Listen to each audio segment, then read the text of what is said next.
Petite présentation succincte et rapide. Eh bien, écoutez, merci de me recevoir. Je suis toujours ravi d'intervenir auprès d'acteurs locaux parce que ça me défatigue un peu des acteurs nationaux qui ne sont pas toujours dans l'opérationnel. Salesforce, c'est une entreprise qui a 25 ans. C'est un éditeur qui propose des solutions de gestion de la relation avec les usagers et de gestion de la donnée. Donc, c'est également un sujet qui m'occupe au quotidien. L'an passé, avec Salesforce et le Hub, on avait publié un cahier de tendance 2024 sur la transformation digitale du secteur public, rapport qui avait été plutôt bien accueilli et qu'on a mis à jour cette année. C'est quoi les différences que vous voyez entre ce qu'on a fait ensemble l'année dernière et ce qu'on a mis à jour cette année? Quels sont les changements fondamentaux que vous avez pu observer et qui ressortent dans ce cahier-là? Alors, d'abord, ce qui est fondamental, c'est qu'il n'y a pas grand-chose qui a changé en termes d'impératifs d'efficience, d'impératifs de qualité de service, d'impératifs de proximité avec les usagers. Ce qui peut-être a évolué, c'est qu'effectivement, le nombre de données augmente de manière exponentielle. Et puis, l'intelligence artificielle est partout, comme à la fois une espèce de mode avec une effervescence qui n'est pas toujours très productive. Et en même temps, on voit bien qu'il y a quand même là un levier qu'on ne peut pas, à côté duquel on ne peut pas passer. Il y a évidemment les municipales qui se profilent, et donc ça change un petit peu la donne en matière d'impact, de rapidité d'impact. Les contraintes budgétaires sont de plus en plus fortes sur un plan national. On l'a évoqué aussi ce matin avec un certain nombre d'intervenants. Donc toutes ces choses-là font qu'on ne peut pas rester passif, hein, tout simplement. Ce sont des choses qui avancent très vite. Moi, je pense que ce que j'observe, c'est cette fameuse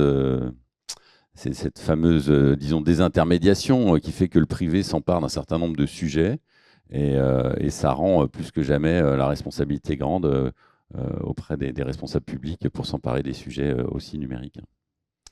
On parle quelques instants des agents numériques. Je pense que mot barbare, on va parler d'agentique, on va essayer d'être le plus simple possible, mais je pense qu'il faut un peu démystifier ça. De quoi on parle quand on parle des agents, de l'agentique et des agents numériques? C'est assez simple en fait. C'est vrai que depuis maintenant, disons 2-3 ans, il y a une effervescence de projets d'intelligence artificielle qui ont pris un petit peu toutes les formes. Avec un foisonnement qui n'est pas toujours très lisible, avec aussi une espèce de concours l'épine de la collectivité ou l'organisation publique qui mettra ses équipes au travail pour inventer des nouveaux algorithmes et des nouvelles façons de faire. Bon, je pense qu'aujourd'hui, il y a une certaine maturité. Et l'agentique, qu'est-ce que c'est? C'est une manière de présenter la puissance de l'intelligence artificielle de manière assez simple. Qui est que quand on a une équipe, disons, d'une dizaine d'agents physiques qui font un service ou qui répondent à des usagers, on va y ajouter tout simplement des agents qui sont des agents numériques. Et là, on avait une équipe de 10 personnes physiques, on va avoir une équipe de 20 personnes, dont 10 sont physiques.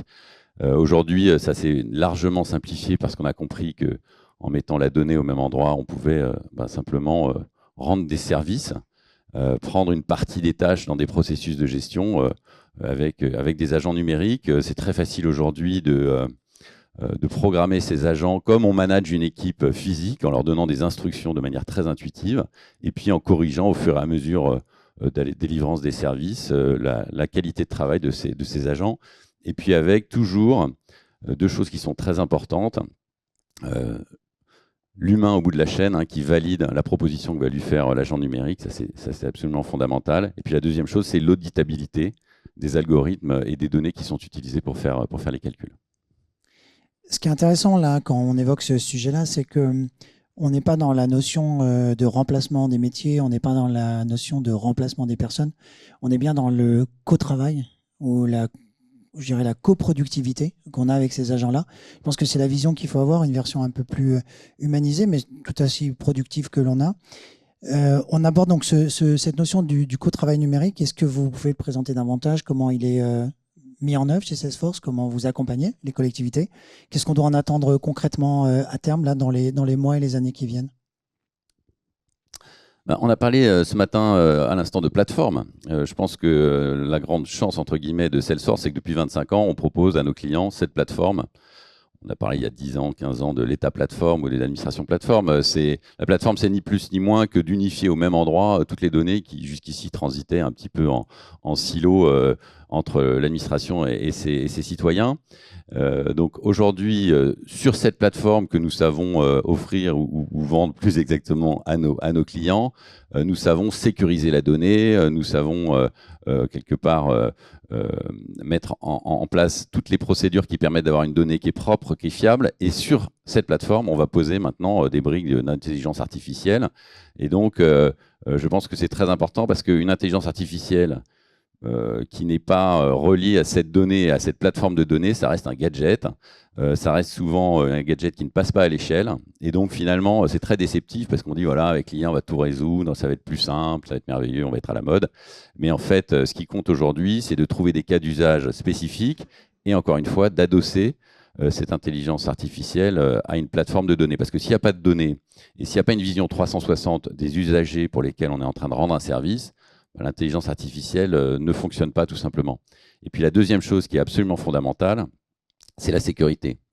On parle beaucoup de souveraineté, mais je pense que dans une gestion des risques que tout décideur doit avoir, la sécurité est absolument primordiale et toutes les cyberattaques qu'on voit sur les organisations publiques de santé, mais aussi dans les collectivités, elle est souvent due à un problème de sécurité plus qu'à un problème de souveraineté. On va concrétiser les choses. Qu'est-ce qu'on peut donner comme cas d'usage? Qu'est-ce que vous avez mis en place, notamment région Île-de-France? Je crois qu'il y a des choses qui ont été faites de manière Oui, c'est un bon exemple.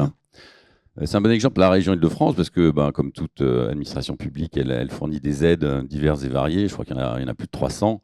Et donc, c'est compliqué de s'y retrouver quand on a une demande qui arrive. Il y a un travail d'enquête, un travail d'aiguillage, un travail de renseignement des usagers, etc.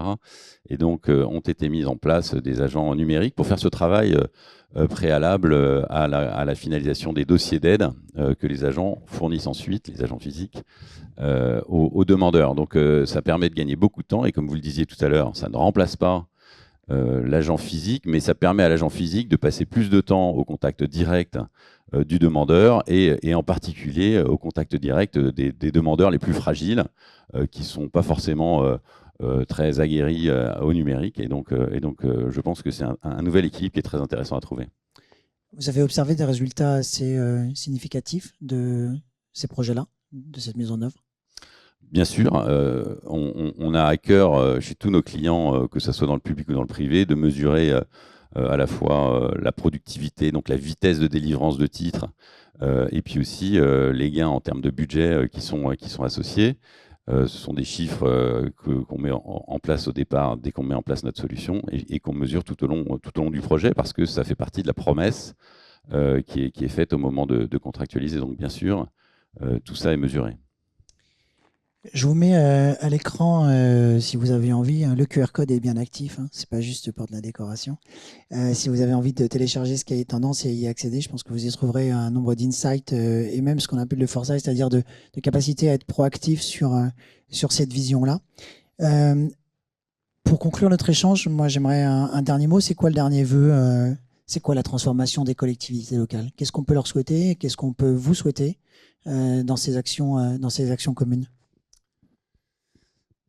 Écoutez, moi je pense, parce que je suis évidemment fournisseur d'une solution, mais je suis aussi contribuable. Et donc moi, si j'avais un vœu, c'est que les administrations publiques d'une manière générale arrêtent ce concours l'épine de l'invention de l'intelligence artificielle. Chacun son travail. Et je pense que les entreprises privées, elles ont toujours une réflexion un petit peu make or buy, c'est-à-dire qu'est-ce qu'elles font elles-mêmes, qu'est-ce qu'elles confient à l'extérieur. Et donc pour moi, il faut absolument que les décideurs publics fassent deux choses. D'abord, soient curieux et regardent ce qui se passe à l'extérieur, ce qui se passe dans d'autres collectivités, ce qui se passe sur le marché, ce qui se passe dans le privé. Moi, si je veux m'acheter une voiture, je ne vais pas la construire dans mon garage, je vais aller voir les concessionnaires. Et donc, il faut avoir ce même raisonnement de curiosité de ce qui se passe et pour être à l'état de l'art. Et puis la deuxième chose, c'est que le rôle des managers publics, c'est de manager. Et donc, le sujet, c'est pas tant de construire des applications et de développer des choses spécifiques, mais c'est d'accompagner les agents. Vous avez dit qu'il y a une certaine crainte des agents vis-à-vis de cette intelligence artificielle. Donc, il y a un rôle fondamental des managers d'accompagner ces équipes, de démystifier les choses, de réorganiser le travail, de faire évoluer les compétences pour que l'intégration de l'IA soit bien un bénéfice perçu et bénéfice réel pour les agents publics et pour les usagers.